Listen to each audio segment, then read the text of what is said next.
Hello, ਸਤਿ ਸ਼੍ਰੀ ਅਕਾਲ friends, ਕੀ ਹਾਲ ਚਾਲ। ਅੱਜ ਮੈਂ ਤੁਹਾਡੇ ਨਾਲ ਇੱਕ ਬਹੁਤ ਹੀ ਵਧੀਆ ਰੈਸਪੀ ਸ਼ੇਅਰ ਕਰ ਰਹੀ ਹਾਂ। ਇਹ ਬਨਾਨਾ ਤੇ ਚੋਕੋ ਚਿਪ ਬ੍ਰੈਡ, ਇਹ ਸਾਰਿਆਂ ਨੂੰ ਬਹੁਤ ਹੀ ਪਸੰਦ ਆਉਂਦੀ ਹੈ। ਤੁਸੀਂ ਵੀ ਟਰਾਈ ਕਰੋ। ਸਭ ਤੋਂ ਪਹਿਲਾਂ ਅਸੀਂ ਇਸ ਲਈ ਆਪਣਾ ਅਵਨ ਰੈਡੀ ਕਰਾਂਗੇ। ਮੈਂ ਟੌਪ ਤੇ ਬਾਟਮ ਗ੍ਰਿਲ ਦੋਨੋਂ ਔਨ ਕਰ ਰਹੀ ਹਾਂ ਤੇ ਨਾਲ ਹੀ ਇਸ ਦਾ ਅਸੀਂ ਟੈਂਪਰੇਚਰ ਸੈੱਟ ਕਰਾਂਗੇ 175 ਡਿਗਰੀ ਸੈਲਸੀਅਸ ਤੇ। ਜਿੰਨਾ ਚਿਰ ਤੱਕ ਅਸੀਂ ਆਪਣੇ ਇਨਗਰੀਡੀਐਂਟਸ ਮਿਕਸ ਕਰ ਰਹੇ ਹਾਂ, ਸਾਡਾ ਅਵਨ ਪ੍ਰੀਹੀਟ ਹੋ ਜਾਏਗਾ। ਆਓ ਤੁਹਾਨੂੰ ਨਾਲ ਸ਼ੇਅਰ ਕਰਦੇ ਹਾਂ ਸਾਨੂੰ ਇਸ ਲਈ ਕੀ ਚਾਹੀਦਾ ਹੈ। ਅਸੀਂ ਅਕਸਰ ਬਾਜ਼ਾਰ ਤੋਂ ਕੇਲੇ ਲੈ ਕੇ ਆਉਂਦੇ ਹਾਂ ਤਾਂ ਥੋੜ੍ਹੇ ਦਿਨਾਂ ਬਾਅਦ ਉਹ ਬਹੁਤ ਜ਼ਿਆਦਾ ਪੱਕ ਜਾਂਦੇ ਹਨ ਤੇ ਅਸੀਂ ਉਹਨੂੰ ਸੁੱਟ ਦਿੰਦੇ ਹਾਂ। ਤੇ ਅੱਜ ਮੈਂ ਤੁਹਾਨੂੰ ਸ਼ੇਅਰ ਕਰ ਰਹੀ ਹਾਂ ਕਿਸ ਤਰ੍ਹਾਂ ਅਸੀਂ ਇਹ ਜ਼ਿਆਦਾ ਪੱਕੇ ਹੋਏ ਕੇਲਿਆਂ ਦਾ ਇਸਤੇਮਾਲ ਕਰ ਸਕਦੇ ਹਾਂ ਤੇ ਸਿੱਟਣ ਦੇ ਬਜਾਏ ਇਸ ਦੀ ਬਹੁਤ ਹੀ ਵਧੀਆ ਅਸੀਂ ਬਨਾਨਾ ਬ੍ਰੈਡ ਤਿਆਰ ਕਰ ਸਕਦੇ ਹਾਂ।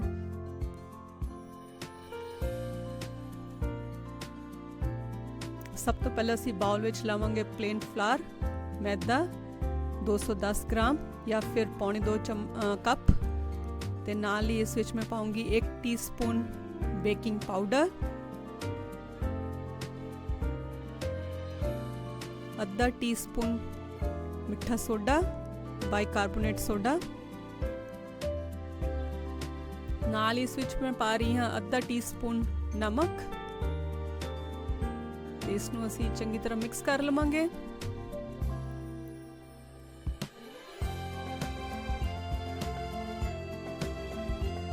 ਹੁਣ ਅਸੀਂ ਇੱਕ ਸੈਪਰੇਟ ਬਾਉਲ ਵਿੱਚ ਆਪਣੇ ਵੈਟ ਇਨਗਰੀਡੀਐਂਟਸ ਮਿਕਸ ਕਰਾਂਗੇ। ਉਹਦੇ ਲਈ ਤੁਸੀਂ ਇਲੈਕਟ੍ਰਿਕ ਮਿਕਸਚਰ ਜਾਂ ਫਿਰ ਵਿਸਕ ਵੀ ਯੂਜ਼ ਕਰ ਸਕਦੇ ਹੋ।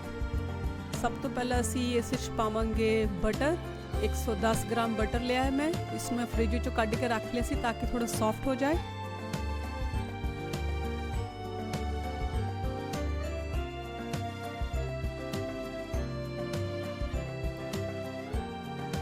ਹੁਣ ਅਸੀਂ ਆਪਣੇ ਬਟਰ ਨੂੰ ਚੰਗੀ ਤਰ੍ਹਾਂ ਮਿਕਸ ਕਰ ਲਵਾਂਗੇ। ਥੋੜਾ ਇਸ ਨੂੰ ਅਸੀਂ ਸੌਫਟ ਕਰਨਾ ਹੈ, ਇਸ ਲਈ ਇਸ ਨੂੰ ਮੈਂ ਇਲੈਕਟ੍ਰਿਕ ਬੀਟਰ ਦੇ ਨਾਲ ਬੀਟ ਕਰ ਰਹੀ ਹਾਂ ਥੋੜਾ।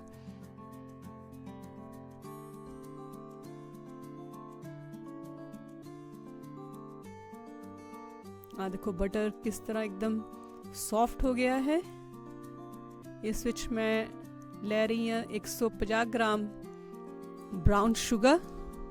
ਬਰਾਊਨ ਸ਼ੂਗਰ ਬਨਾਨਾ ਬ੍ਰੈਡ ਵਿੱਚ ਬਹੁਤ ਹੀ ਵਧੀਆ ਲੱਗਦੀ ਹੈ। ਟਰਾਈ ਕਰੋ ਕਿ ਤੁਸੀਂ ਬਰਾਊਨ ਸ਼ੂਗਰ ਹੀ ਯੂਜ਼ ਕਰੋ। ਜੇ ਨਹੀਂ ਤੁਹਾਨੂੰ ਬਰਾਊਨ ਸ਼ੂਗਰ ਮਿਲ ਰਹੀ ਤਾਂ ਤੁਸੀਂ ਨੋਰਮਲ ਚੀਨੀ ਵੀ ਯੂਜ਼ ਕਰ ਸਕਦੇ ਹੋ। ਬਰਾਊਨ ਸ਼ੂਗਰ ਦਾ ਟੇਸਟ ਵਧੀਆ ਆਉਂਦਾ ਹੈ।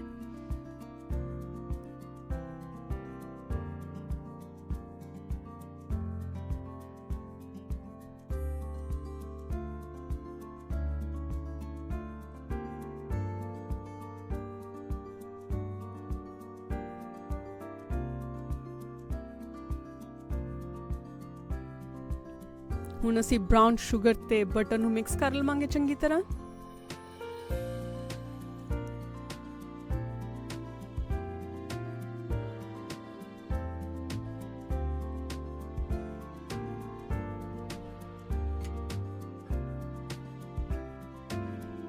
ਇਸ ਦੀਆਂ ਸਾਈਡਸ ਮੈਂ ਇੱਕਦਮ ਸਾਫ਼ ਕਰ ਰਹੀ ਹਾਂ।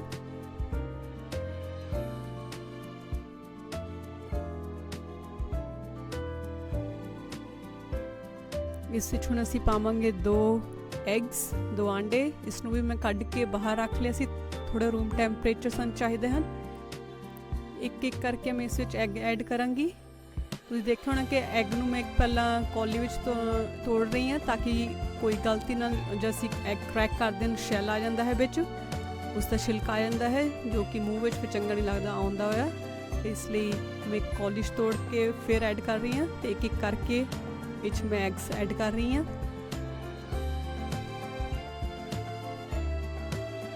ਤੇ ਇਸ ਨੂੰ ਅਸੀਂ ਫਿਰ ਚੰਗੀ ਤਰ੍ਹਾਂ ਮਿਕਸ ਕਰਾਂਗੇ। ਜੇ ਤੁਹਾਨੂੰ ਵੀ ਬੇਕਿੰਗ ਦਾ ਸ਼ੌਂਕ ਹੈ ਤਾਂ ਆਪਣੇ ਕਿਚਨ ਵਿੱਚ ਜ਼ਰੂਰ ਇੱਕ ਇਲੈਕਟ੍ਰਿਕ ਬੀਟਰ ਤੇ ਮੇਜ਼ਰਿੰਗ ਸਕੇਲ ਰੱਖੋ। ਬਹੁਤ ਹੀ ਈਜ਼ੀ ਹੋ ਜਾਂਦਾ ਹੈ ਸਾਰਾ ਕੁਝ। ਤੇ ਨਾਲ ਹੀ ਇਸ ਵਿੱਚ ਮੈਂ ਪਾਉਂਗੀ 1 ਟੀਸਪੂਨ ਵਨੀਲਾ ਐਸੈਂਸ ਤਾਂ ਕਿ ਐਗ ਦੀ ਟੇਸਟ ਜ਼ਿਆਦਾ ਸਟਰੋਂਗ ਨਾ ਆਵੇ, ਇਸ ਲਈ ਇਸ ਵਿੱਚ ਅਸੀਂ ਐਡ ਕਰਾਂਗੇ ਵਨੀਲਾ ਐਸੈਂਸ।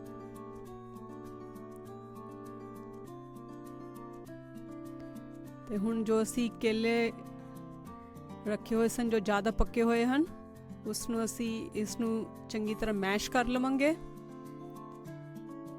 ਤੁਸੀਂ ਦੇਖ ਸਕਦੇ ਹੋ ਕੇਲੇ ਕਿੱਦਾਂ ਇੱਕਦਮ ਸੌਫਟ ਹੋਏ ਹਨ।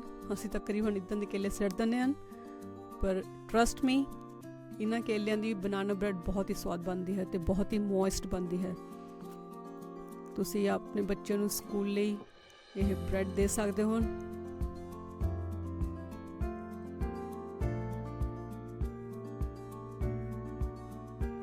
ਕੇਲੇ ਮੈਂ ਇੱਕਦਮ ਚੰਗੀ ਤਰ੍ਹਾਂ ਮੈਸ਼ ਕਰ ਲਏ ਹਨ।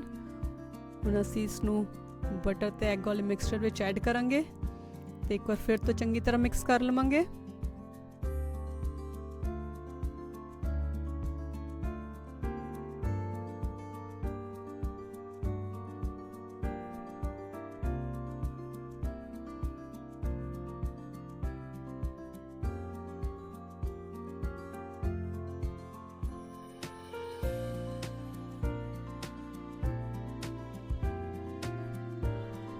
ਤੇ ਹੁਣ ਅਸੀਂ ਆਪਣਾ ਜੋ ਮੈਦਾ ਮਿਕਸ ਕਰਕੇ ਰੱਖਿਆ ਹੋਇਆ ਸੀਗਾ ਉਸ ਨੂੰ ਅਸੀਂ ਥੋੜਾ ਥੋੜਾ ਕਰਕੇ ਮਿਕਸ ਕਰਾਂਗੇ। ਤੇ ਜਦ ਹੁਣ ਅਸੀਂ ਇਸ ਵਿੱਚ ਆਹ ਮੈਦਾ ਐਡ ਕਰਨਾ ਹੈ ਤਾਂ ਧਿਆਨ ਦਿਓ ਕਿ ਬਹੁਤ ਜ਼ਿਆਦਾ ਇਸ ਨੂੰ ਅਸੀਂ ਮਿਕਸ ਨਹੀਂ ਕਰਨਾ। ਇੱਕ ਵਾਰ ਜਦ ਤੁਹਾਨੂੰ ਲੱਗੇ ਕਿ ਮੈਦਾ ਉਸ ਵਿੱਚ ਮਿਕਸ ਹੋ ਗਿਆ ਹੈ ਤਾਂ ਉੱਥੇ ਹੀ ਅਸੀਂ ਰੁਕ ਜਾਣਾ, ਕਿਉਂਕਿ ਜਿੰਨਾ ਜ਼ਿਆਦਾ ਅਸੀਂ ਇਹਨੂੰ ਮਿਕਸ ਕਰੀ ਜਾਵਾਂਗੇ ਬਾਰ-ਬਾਰ ਤੇ ਬ੍ਰੈਡ ਸਾਡੀ ਸੌਫਟ ਤੇ ਫਲਫੀ बन के नहीं आएगी, एकदम हार्ड हो जाएगी। इसलिए असी उन्ना कि इस नूं मिक्स करना है जिन्ना चेर सानूं लगे कि साडा मैदा आंडियां दे घोल विच मिक्स हो गया है। ते हुण असी बेकिंग लई एक टिन रेडी करांगे। सब तो पहला असी ट्रे दे विच थोड़ा जिहा ऑयल पा के इस नूं ग्रीस करांगे। चंगी तरह इस दीयां साइड्स ते बॉटम चंगी तरह ग्रीस कर लो।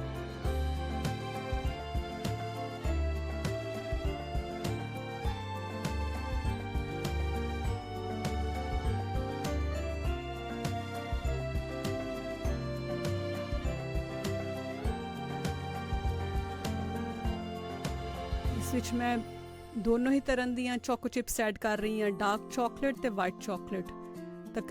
तकरीबन 1 कप मैं चोको चिप्स लिया है। तुसी घट वध अपने मर्जी दे नाल कर सकते हो। तुसी चाहो तो कलियां डार्क चॉकलेट्स भी ले सकते हो, चाहे कलियां वाइट ले लो। मैं दोनों ही लै रही हाँ। तो थोड़ी जी इसनूं असी बचा लवांगे ऑन टॉप गार्निश करन लई। ते बाकी दे चोको चिप्स असी मिक्सचर विच पा के इसनूं हल्का जिहा मिक्स कर लेना है।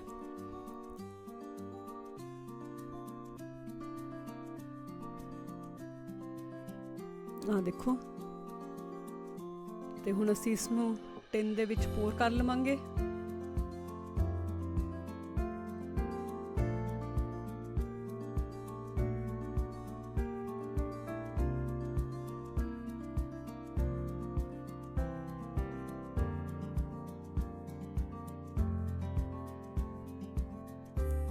एक बार जब तुसी इस विच मिक्सचर पा लैंदे हो तां थोड़ा जिहा असी इसनूं टैप करीदा है ताकि थल्ले कोई भी एयर बबल है तो निकल जाए।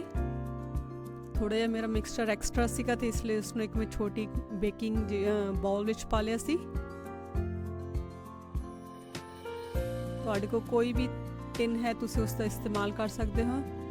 इस अवन का टैंपरेचर एकदम ठीक है। हुण अवन साडा गर्म हो गया है तो इस विच असी अपनी बेकिंग टिन्स रख देवांगे।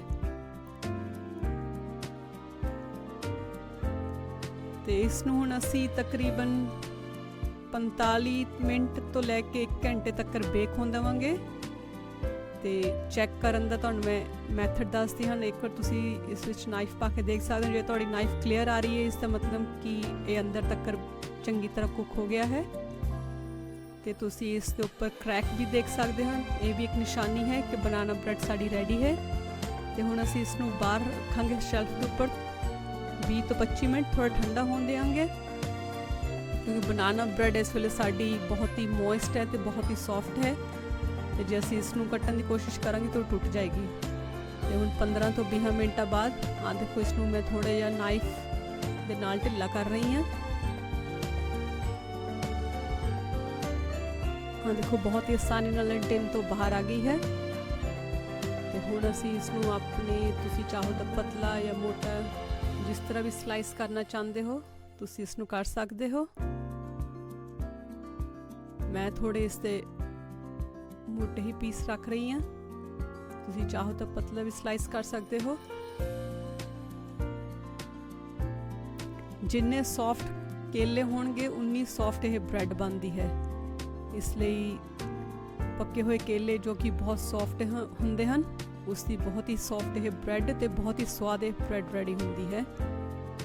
ਇੱਕ ਵਾਰ ਜ਼ਰੂਰ ਤੁਸੀਂ ਵੀ ਇਹ ਘਰ 'ਚ ਬਣਾ ਕੇ ਟਰਾਈ ਕਰੋ, ਤੁਹਾਡੇ ਬੱਚਿਆਂ ਨੂੰ ਬਹੁਤ ਹੀ ਪਸੰਦ ਆਏਗੀ ਅਤੇ ਕੇਲੇ ਸਿੱਟਣ ਦੇ ਬਜਾਏ ਤੁਸੀਂ ਬਹੁਤ ਹੀ ਵਧੀਆ ਇਹ ਰੈਸਪੀ ਘਰ 'ਚ ਬਣਾ ਸਕਦੇ ਹੋ।